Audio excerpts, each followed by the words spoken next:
पाठ 10 क्यों जिमल और कैसे कैसलिया। आइए इस पाठ के प्रश्न और उत्तर का अभ्यास करते हैं। पहला प्रश्न, तुम्हारी समझ में क्या आया? गुरुजी थैली में क्या लिए जा रहे थे? इसका उत्तर है गुरुजी थैली में गेहूं ले जा रहे थे। अगला प्रश्न, क्यों जिमल और कैसे कैसलिया से मिलने पर तुम दोनों के बीच में क्यों भटकते रह जाओगे?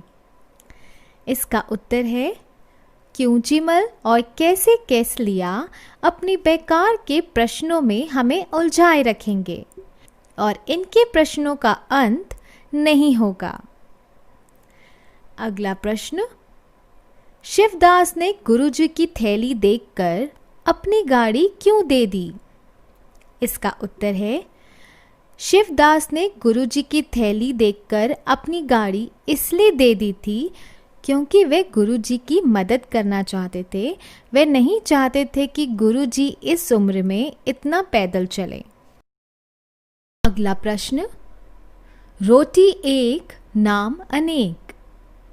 रोटी को अलग अलग जगहों पर अलग अलग नाम से पुकारा जाता है। कुछ और नाम पता करके लिखो। अलग अलग शहरों में रोटी को अलग अलग नाम से पुकारा जाता है, जैसे चपाती, फुल्का, नान, पराठा। अगला प्रश्न, तुम्हारे घर में आटा सानने को क्या कहते हैं?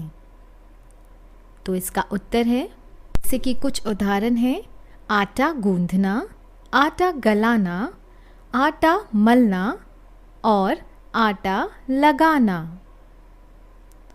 अगला प्रश्न, गुरुजी कौन से आटे की रोटी खाते थे? गुरुजी गेहूं के आटे की रोटी खाते थे। अपने साथियों, घर के बड़ों से पता करो कि क्या किसी और चीज़ की रोटी भी बनती है। उनके नाम लिखो। यदि उसका दाना या बाली मिलती है तो उसे भी अपनी कॉपी में चिपका दो। इसका उत्तर आप अपने बड़ों से पूछेंगे कि आपके घर में रोटी किस दाना या किस बाली से बनती है, और अगर वो दाना या बाली मिल जाती है तो उसका एक दाना आप अपनी कॉपी में चिपका सकते हैं। अगला प्रश्न, रोटी क्या ऐसे बनेगी? तो बच्चों, यहाँ पे रोटी बनने का तरीका लिखा है। हमें इसे सही क्रम में लगाना है। जैसे आटे को सानेंगे, गेहूं को पिसवाएंगे, आग पर फुलाएंगे, तवे पर पकाएंगे, चकले पर बेलेंगे, गरम गरम खाएंगे। तो इसका सही क्रम है, सबसे पहले गेहूं को पिसवाएंगे, फिर उस आटे को हम पानी से गूंदेंगे। गूंदने के बाद उसकी हम छोटी छोटी गोलियां बनाएंगे और फिर उसको चकले पे गोल आकार में बेलेंगे। उसके बाद हम तवे पर उसे सेकेंगे और फिर फुलाएंगे। वो गरम गरम रोटियां तैयार हैं। अगला प्रश्न, गुरुजी ने कैसे कैसलिया को समझाया कि आटा कैसे साना जाता है? अब तुम घर पर किसी की रोटी बेलते देखो और लिखो कि रोटी कैसे बेली जाती है।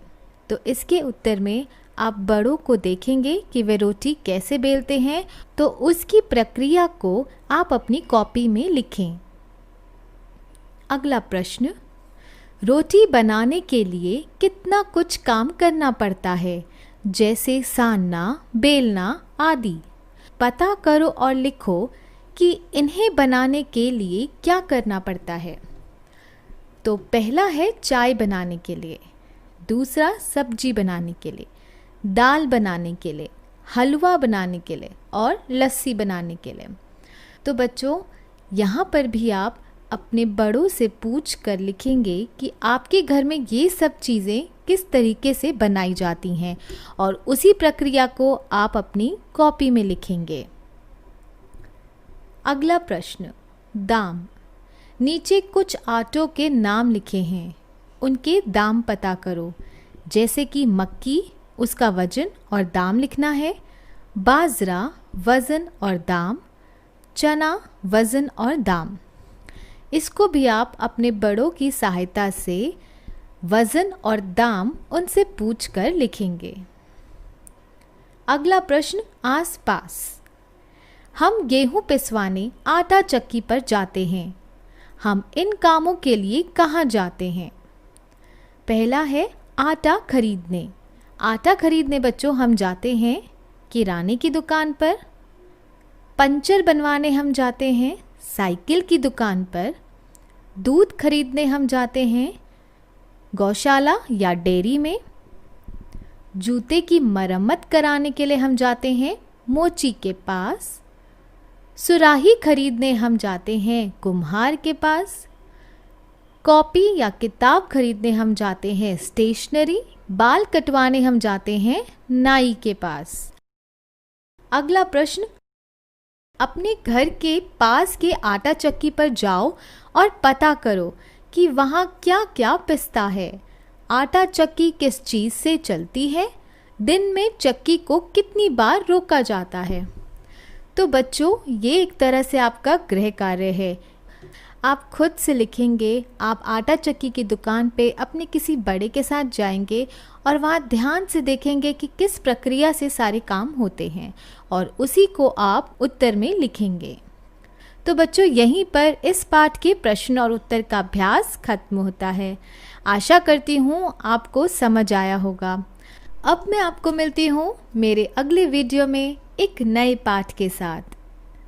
मेरे चैनल को लाइक, शेयर और सब्सक्राइब ज़रूर कीजिएगा, जिससे कि आने वाले पाठ की जानकारी आपको मिल जाए। धन्यवाद।